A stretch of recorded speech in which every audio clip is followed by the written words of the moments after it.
Good evening, everyone, and welcome back to the Blind Press YouTube channel.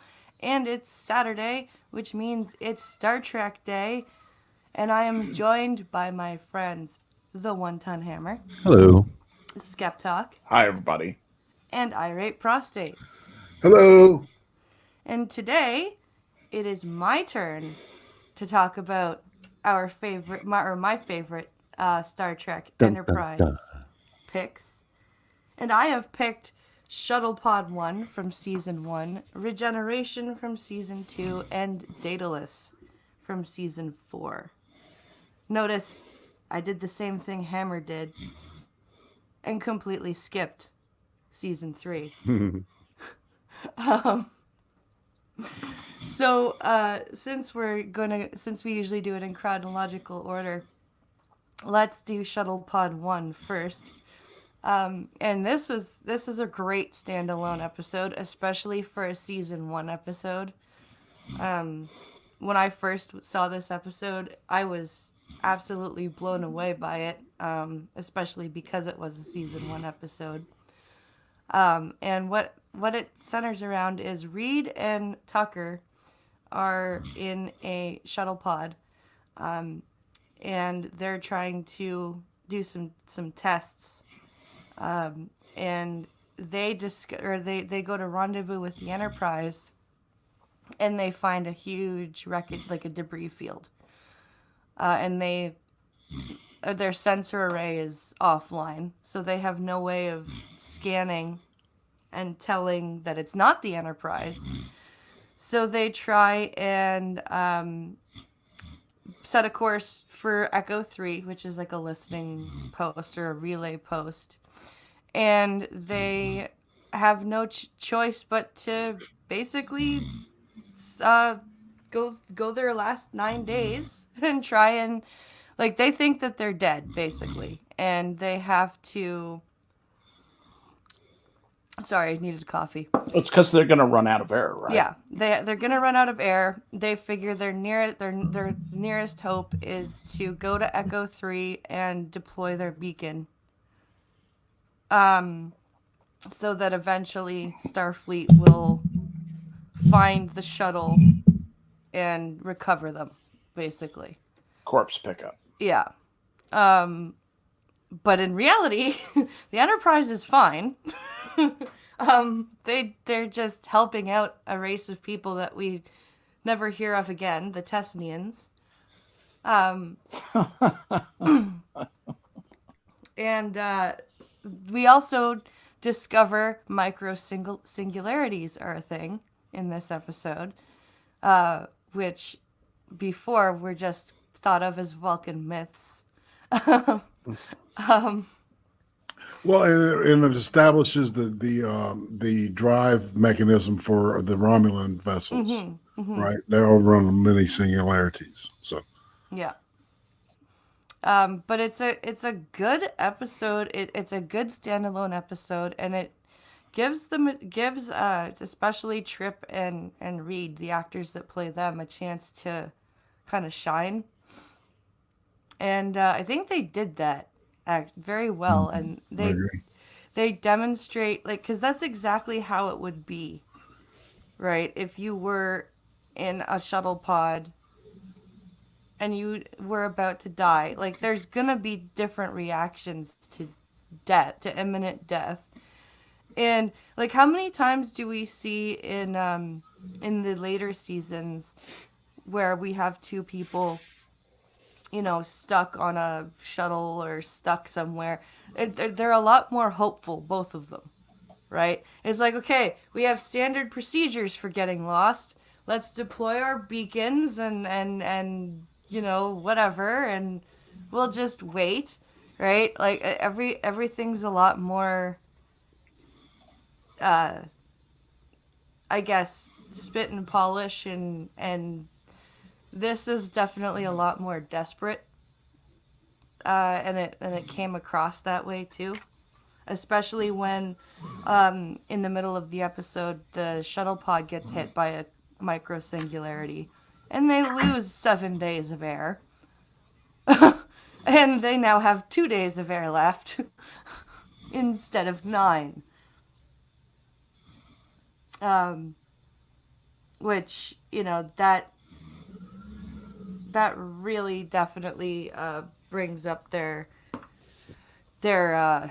desperation. And we've got, Reed making log entries, and Malcolm's like, or sorry, other way around, Reed making log entries and Tripp's like, would you just stop it? Right? Like, just, it's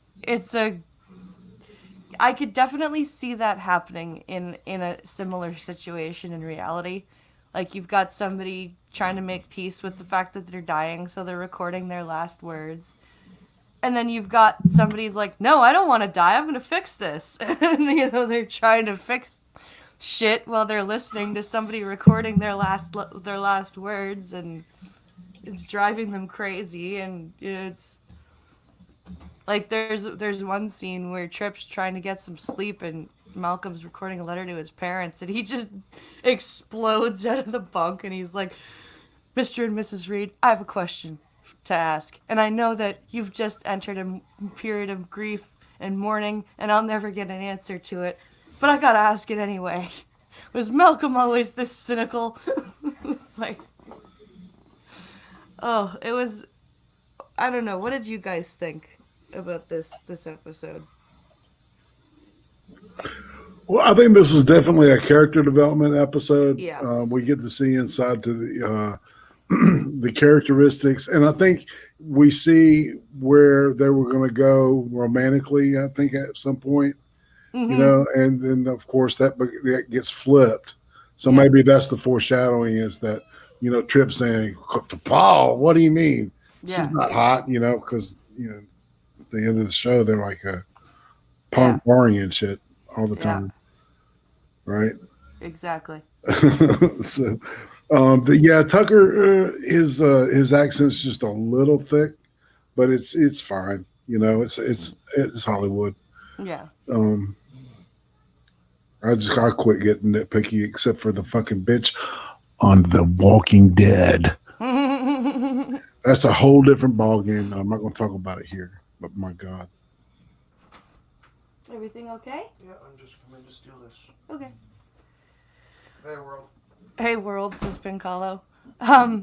So what does anyone else think? Skep, what did you think about this episode? Well, it's kind of a time-honored trope. The two people, who gain a sudden new perspective on the fact that death is no longer a far-off possibility.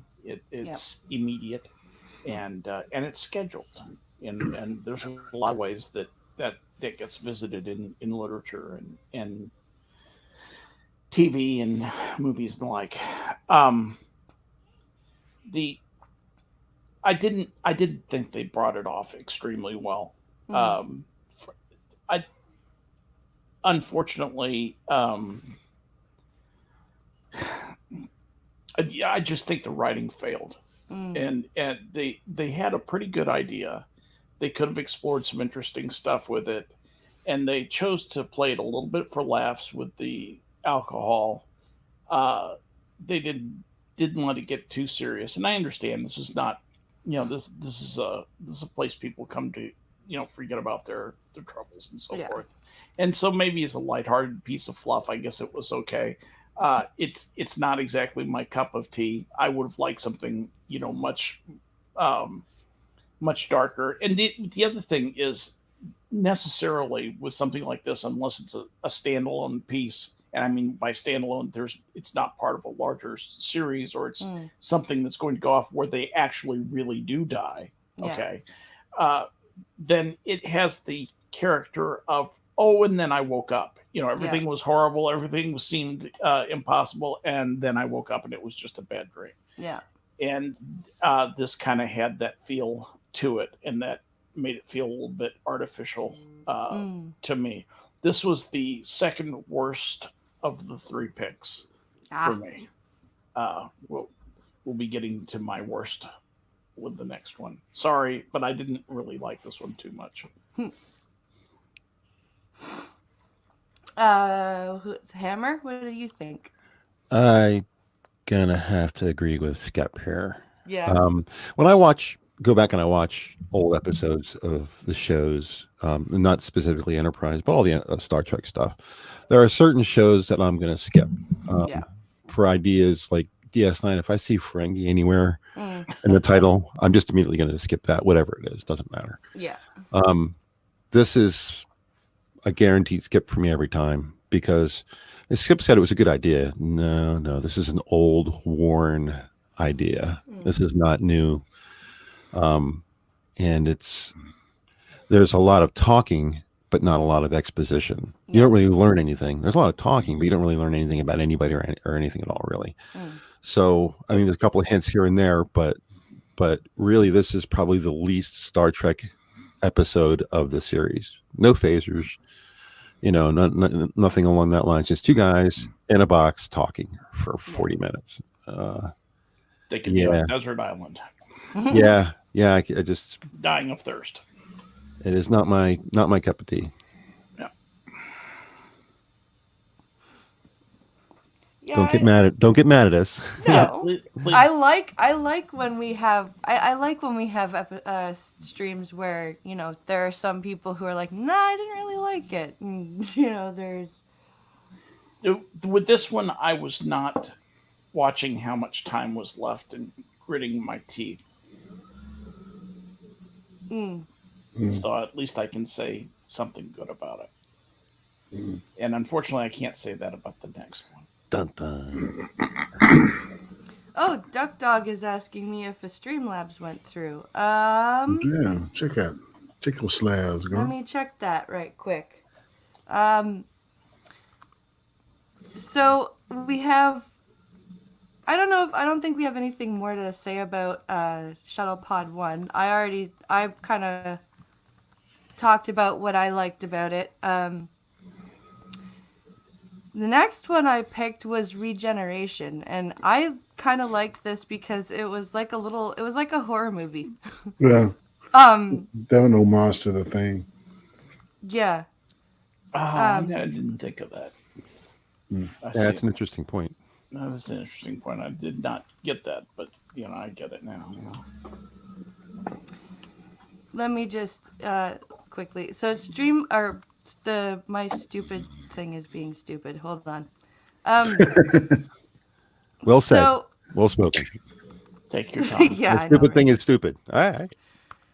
So Regeneration is there's an Antarctic research team, and they are excavating a crash site.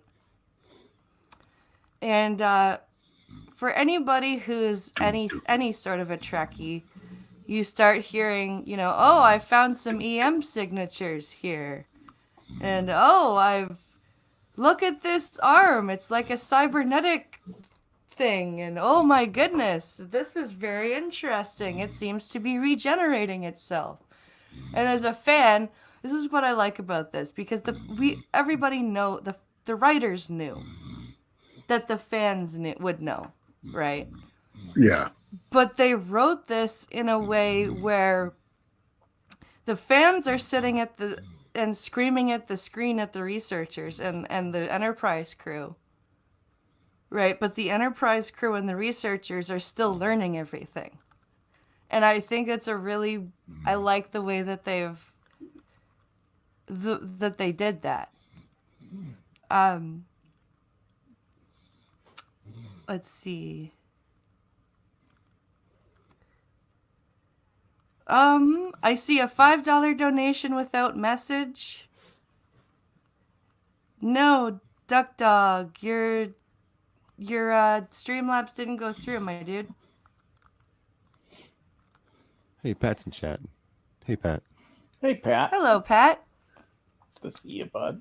So, yeah, I enjoyed watching Regeneration because as a fan, I'm sitting there going, they're Borg, you idiots, stop that, right? But they don't know that, right? And the way that they've written it, and they threw in little clues, like I said, but we have an EM signature under the ice.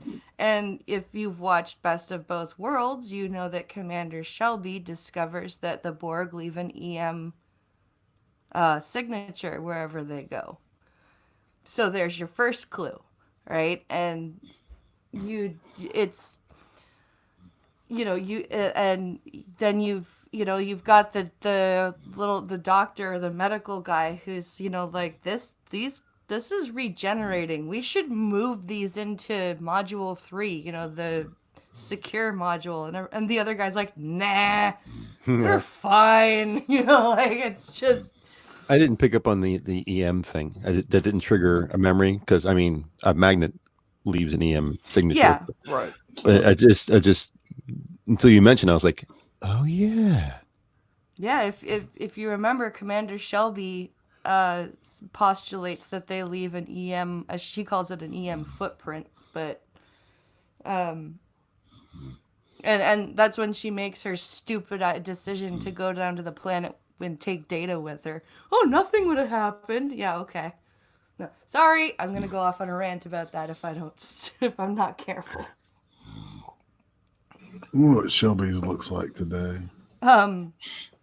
She's But gained some weight. then we discover the Arctic researchers get kidnapped, assimilated, and the Borg they basically steal the transport ship, the Arctic transport ship, make it able to go warp 3.9 at first, and they GTFO, and the Enterprise is now called in to find them. Interesting how they were able to construct dilithium crystals. Mm-hmm. Yeah, I found that interesting. I was like, wait, you just woke up and you've found dilithium crystals and repaired your warp drive that quickly? Okay. I mean, you are Borg, but even for you, that's a little crazy. That was a big ask. Yeah. That was almost a continuity error. I mean, almost a plot error, in my opinion. Yeah, I'll give you that. I was like, okay, no, I don't think so. Especially because all of their stuff was buried in ice.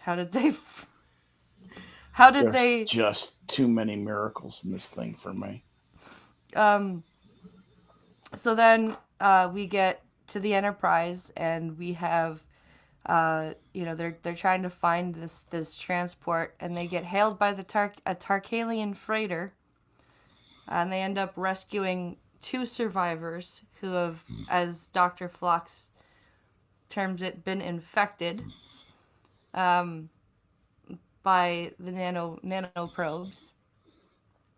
And again, somebody says, or T'Pol says, we should put them in the decon chamber, right?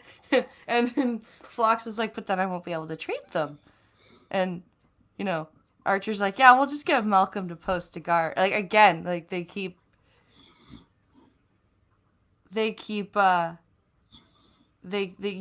underestimating what's going on here. And eventually Phlox gets infected. And here's my biggest issue is that this is the biggest problem I have is that Phlox comes up with the fact that he may have to irradiate himself, basically, to kill the nanoprobes. We don't see that happen. We see, them, they're eventually forced to destroy the ship instead of rescuing the researchers, because Archer's whole plan is to rescue the Arctic researchers. But there's nobody on that ship we can save. Yeah. Yeah.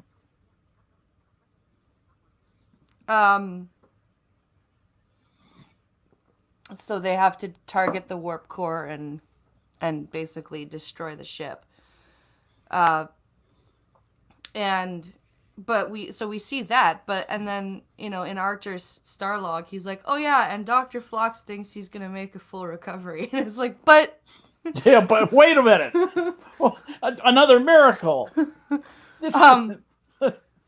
It's the miracle show. And then we have, Archer telling T'Pol, we've fed the computer, determined what Dr. Phlox was hearing, and it's pulsars. It's basically spatial coordinates, and they've told us where Earth is, or they've told them where Earth is, and we get the retcon.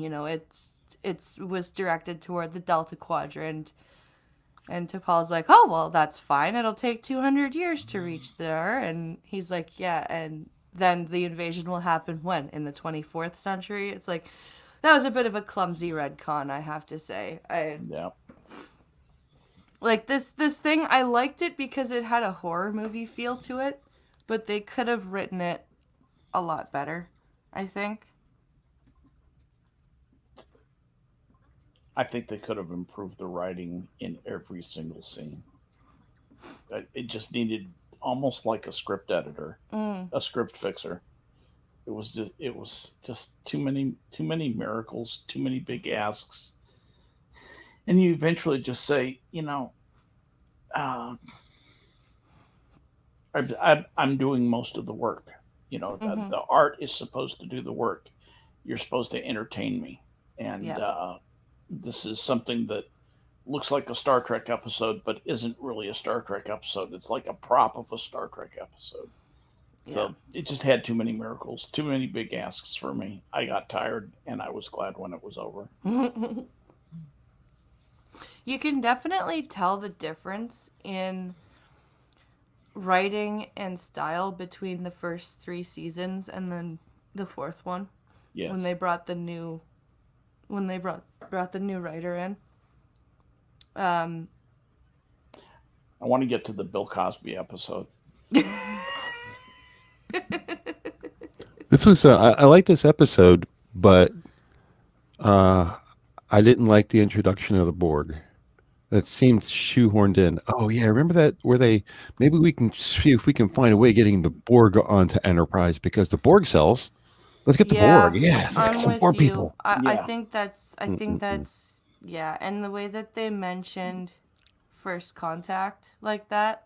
Yeah, they were definitely trying to tie the movie in with that season. Oh yeah. And they did it like Voyager did it really well. Like, see, that's what bothered me about that scene because Voyager did it so well. But this is very clunky. They spend like almost 2 minutes on Zephram Cochrane happening to mention First Contact at a commencement speech. Oh, but he recanted it. Right? But then you've got in Voyager in the Year of Hell when B'Elanna and Harry are playing trivia in the turbo lift. And Seven rescues them and goes, the Phoenix. The ship you're speaking of, it was designated the Phoenix. And all she says is the Borg were present during that time. It's a complicated story. Like, that's all you need to do, right? You don't need to sit there and expose it's too much exposition, I think. It's enough just to mention and let it go. Yeah. Yeah. That's a good point. There were, like I said, there were parts of this episode that I really liked, but there are parts of this episode that I'm like, oh, that's really clunky. Oh boy. Like I'm sitting there's one scene where Reed is yelling at a Borg, and I'm like, just shoot him. Just fucking shoot him. Yeah. He's in your fucking ship. Shoot him. And Reed's like, step away. Stop doing that. I'm like, they did that in TNG when we actually really first meet them in the Star Trek universe. Yeah. He's in there engineering and he's going over stuff, and Picard says, don't do that. Stop doing that. Yeah. And then he backs up and he says, and then Worf shoots him and it doesn't, and it kills the first guy. Typical Borg fashion, kills the first guy, shields the second guy. Right. I do like in that same scene though, where they're firing and then you can tell you don't even have to see it. You can tell by the music, the oh fuck look on Malcolm's face when they don't when they shoot the phase pistols and nothing happens. Yeah, And he goes, fall back. It's just, like, you don't have to be blind to know, or you don't I'll have be right to. back. Okay. yeah. The visual of that blind to me felt very forced. Well, that It says sucks. fall back, and they're like, And the makeup duh! was pretty fucking bad. Aw, yeah. Yeah. So that's unfortunate. it was just bad. Yep. Yeah. Bad. See, So sometimes Malcolm was doing his best imitation of this guy right here. No,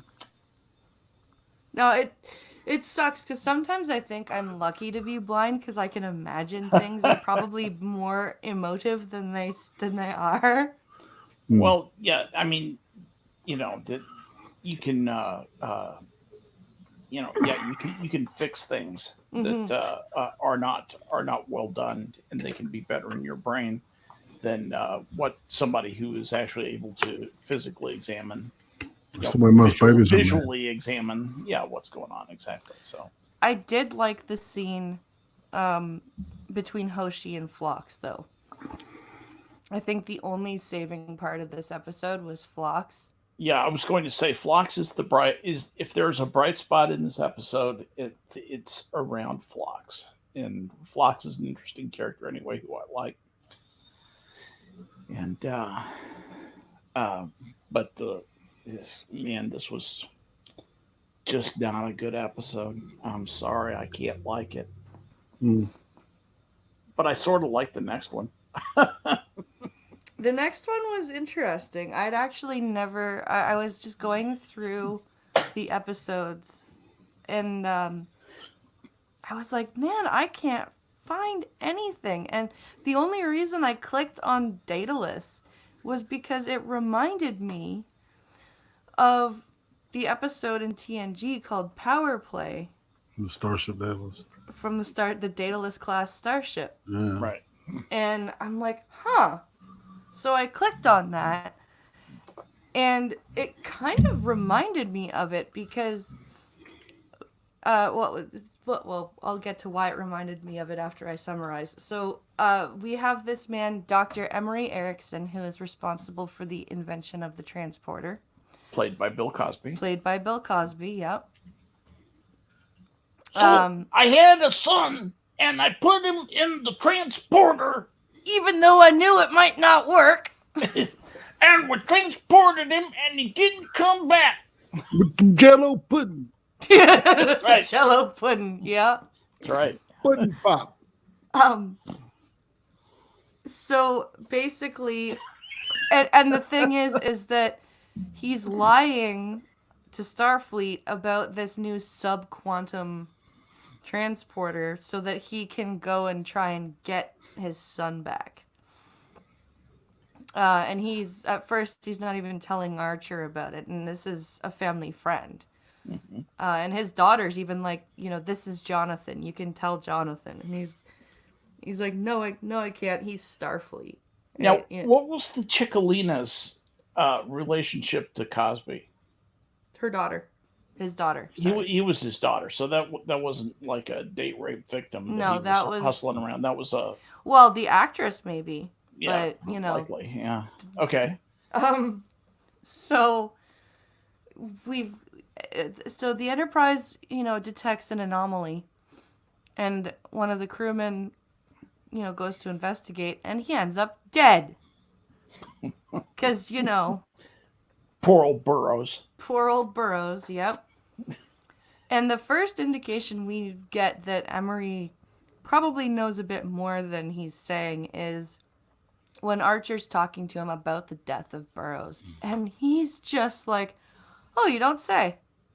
Yeah, you lost a crewman. How odd. Yeah, how odd. We lost him. No, a family's going to be torn apart, okay, because you're an asshole. Because you're an egocentric asshole. Yeah. A family is going to be torn apart. But no, we lost a crewman. You lost a crewman. Lost him. Just lost him. It's not a big deal. Well, and Archer's just like, he's dead. Like, the crewman is dead. I have a dead crewman, and he's like, I'm Yes. sorry. Yeah, and yeah, that was exactly that. That was a quality moment, for Archer, who I don't naturally like. Captain Watermelonhead Yeah. actually comes out with a good heartfelt line that was appropriate. And actually not too overacted. Because No, Scott Bakula does tend to get growly when he's upset. oh, do you think? And he did a good job of not getting growly in this He scene. And actually showed some signs of acting. I believed this episode of the 3 episodes. This one was the one I believed the most and enjoyed the most. I actually found myself enjoying it at times. and you could tell, like, I liked the between I think her name was Danny or Danica and Emery. It's the daughter who loves her dad enough to keep, to stand by him and take care of him. Mm-hmm. But she is so fucking sick of his crap. Yeah, she's ready to call him on his shit. You can Yeah. tell she is Yeah. just so sick of his justifications. And his egotism, And his his rampant egotism. egotism. Oh, Yeah. which was really well played. Yeah. That was very well played up, I thought. Well, and even at the mess table when he's telling all these stories, and she's like, "Here we go again." Yeah, she's just complete with the eye roll too. Yeah. But you could practically hear it. you could blind and hear. know Yep, that. you Yeah. could hear the eye roll. Right. Just oh, it was, and there's one scene after Burroughs is dead where she's like, "I wonder what Quinn would have to say about all of this, all of the lies and all of the death, like, and what you're doing." Right. And he's so full of himself that all he can say is, "Oh, whoa, when we're done, you can ask him."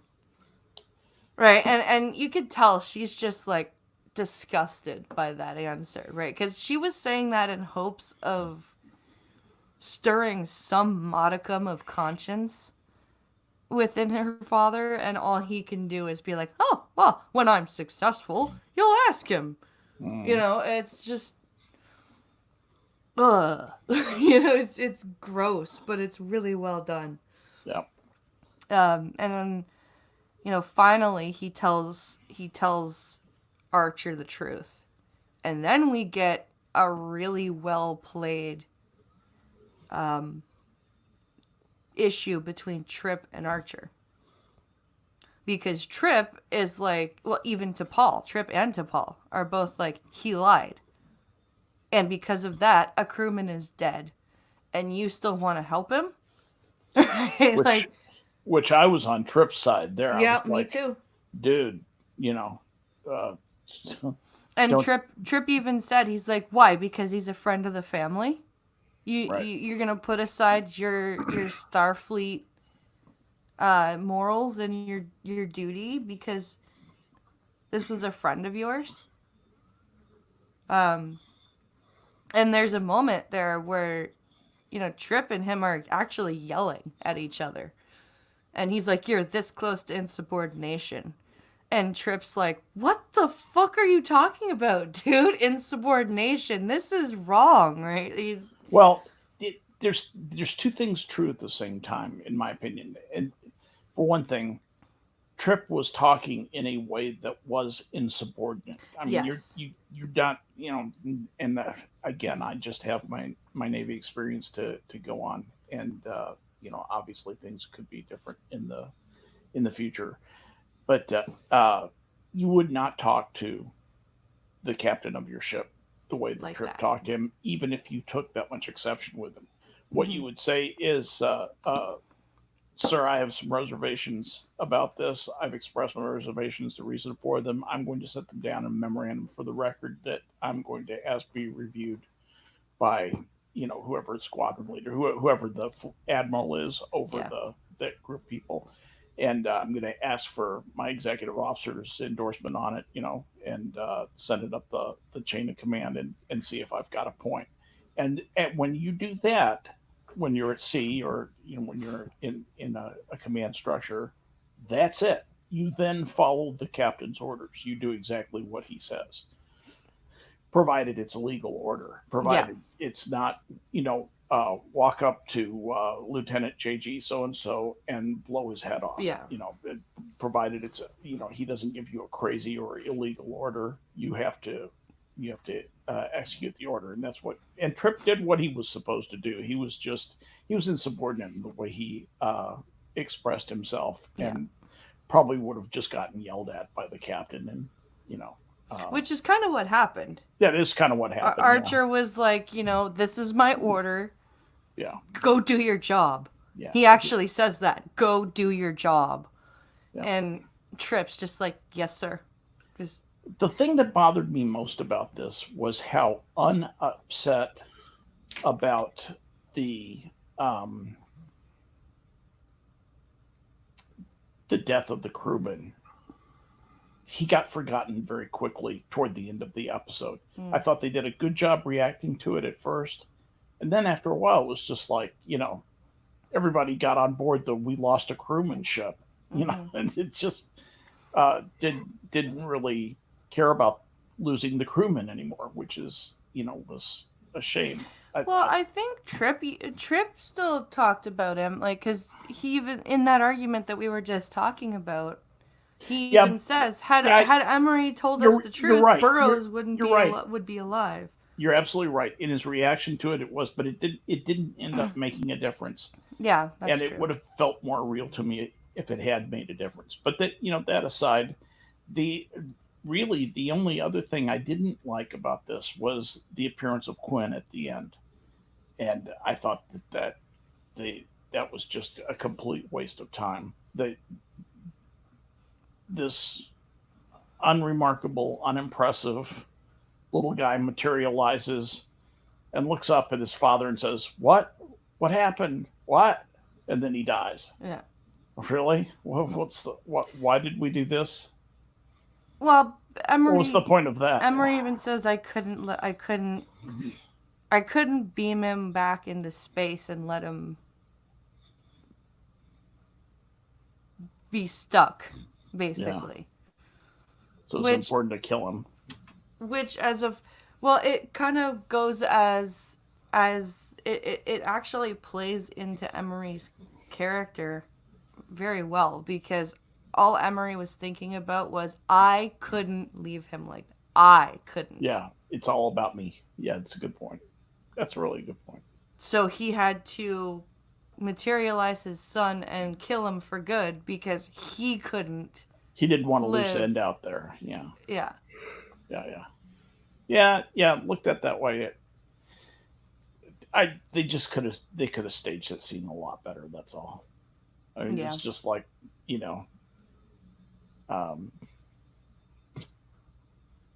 not a lot of effort went into it.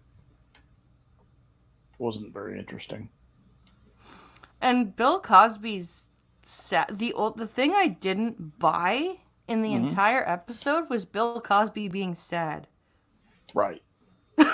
You know what I mean? Like, I didn't buy it. Yeah.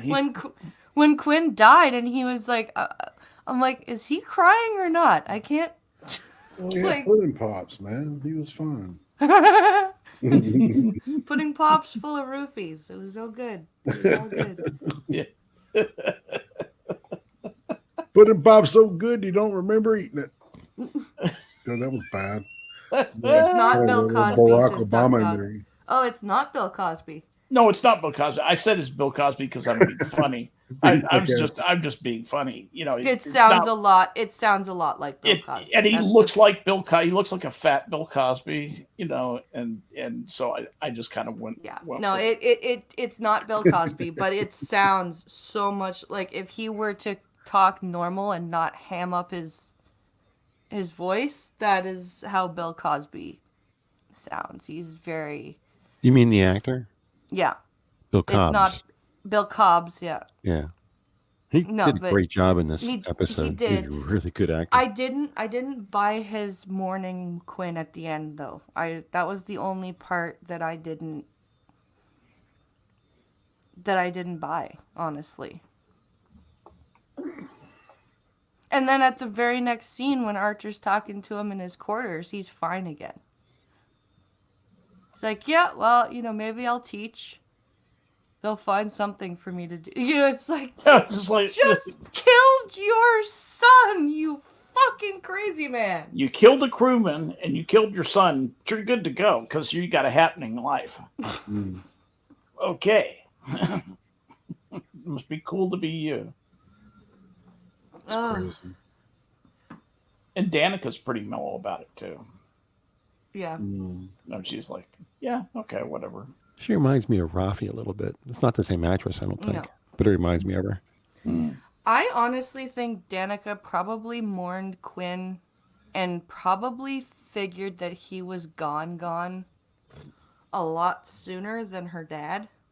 And She gave up. She realistically gave up on him. Yeah, I think she was Yeah. just kind of doing this for him, for her dad. And I really think that she was like, it's not going to work.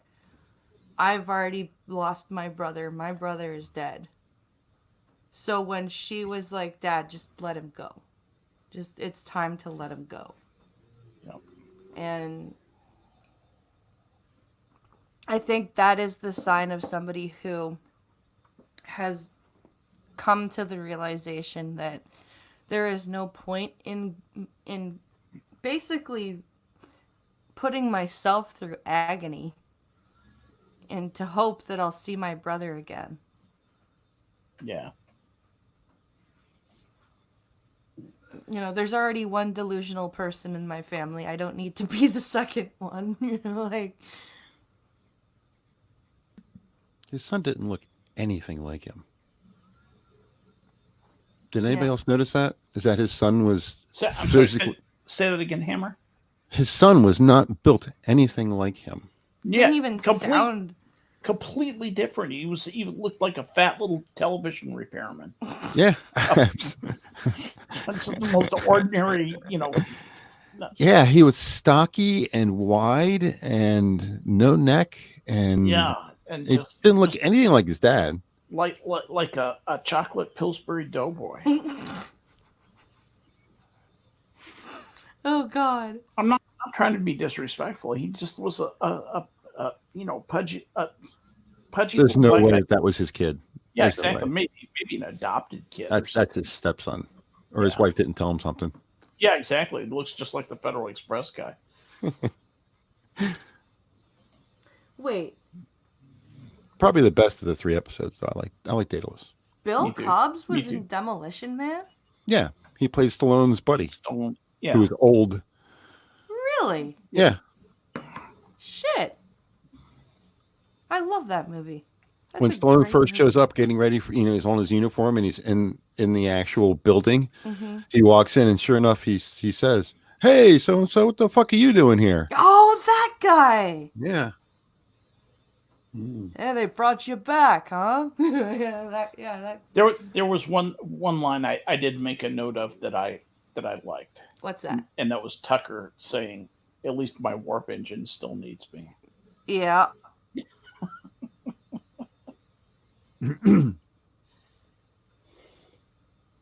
I like the T'Pol is like putting him off, at this Yeah. point. Well, and I like how Phlox. I love how Phlox always gets to Paul to think. I love it Oh, because yeah. she's like, "No, I am Vulcan, and this is how it goes." And Phlox goes, he does the Phlox equivalent of a drunkle. Is it though? Yeah, exactly. The Kashar is having an enormous impact. It's clearly had an impact on you. You seem more certain of you. I've never felt less certain. You're re-examining your core beliefs, something most people never do. You do a pretty good Phlox.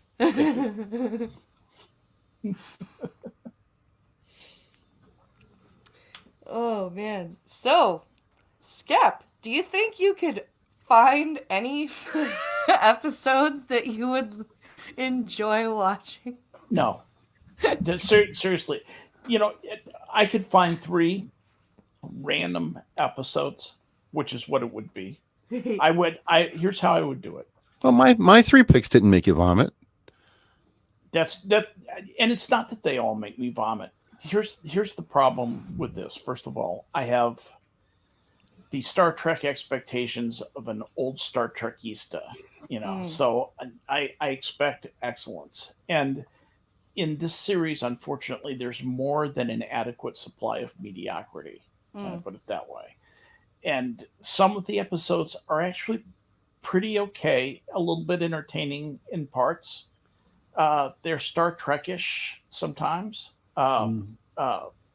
Even rise to low levels of Star Trek, in my opinion. Captain Giant Head bothers me, and he's on the screen a lot. He my favorite character in the whole thing is a Vulcan lady in a clinging suit, and Can't blame you there. and that isn't about her acting ability. Trip is a little bit too classic flyboy for me. I mean, he's just too stereotyped for me. And Malcolm, I can't figure out what he's trying to be. I don't know. I don't think the actor ever figured out what he was really trying to go for. So there's some acting holes, there's some writing holes that make this a difficult scene. But if you want, here is what we can do. I can research and find some interesting sounding series, and I'll spend some time researching this out. This will take some time, and I'll find some things that I think would be entertaining, and then I'll put them in front of the group and see if you guys agree with my concept of what's entertaining about the series. Okay. Now, it will take me a day or two to get those researched and picked, not to mention watched. Probably can't do it before Wednesday. Well, can't do it. I'll try and do it by Tuesday. Let's try and do that. Okay. Oh, Jesus. And then we'll move on to Why the villains. me? Yeah, then we can have some fun. And Lindsay would like to join us for some of the TOS Sure. villain Cynical talk. Lindsay? Yes. Oh, awesome. Yeah. Excellent. Because she loves TOS. So. Me too.